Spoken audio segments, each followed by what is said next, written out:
सेवा करत बा। सुन के पुकारी तोरे अइली भिलनिया मन बिचारे लीना।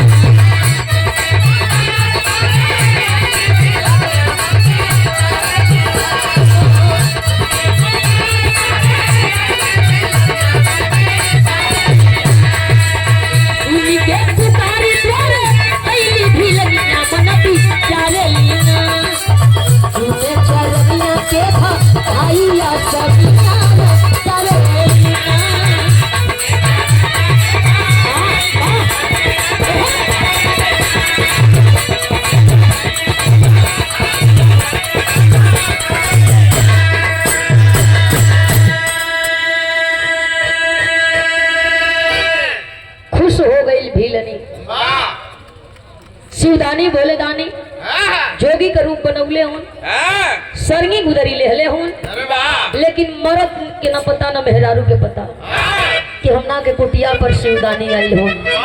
दोनों मरद मेहरारू यह जानत हुआ कि जोगी बाबा आई हूं। मनवा में सोचे आज धन्य हो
कैलो है भैया।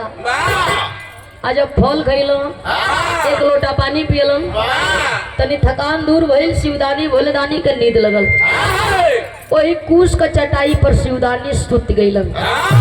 सवेरे के गई, दिन भर सुतलम। आज जब दिन डुबानी का समय भइल है, 4 बजे जा करके भील अपने भीलनी के समझावत हो, बाबा के जगा दे तू अपने घरे दुआरे जैतम।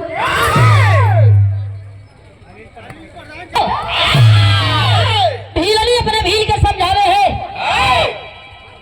ओ भाग्य हमारे जोगी बाबा दुआरे पधारे। ना जगा सुतेगा, अपना मर्जी से जोगी हाँ ना जाए, यहाँ चाहे ए भैया। जब शाम का बेरा घड़ी 8 बजे उला, भील और भीलनी मिल करके दोनों बाबा खातिर भौरी चोखा के व्यवस्था कैला, सबसे शुद्ध भोजन। जब भौरी चोखा बनाई के ले जाके शिवदानी के दिहलन हा, बड़ी प्यार से खैलन। कह जला कि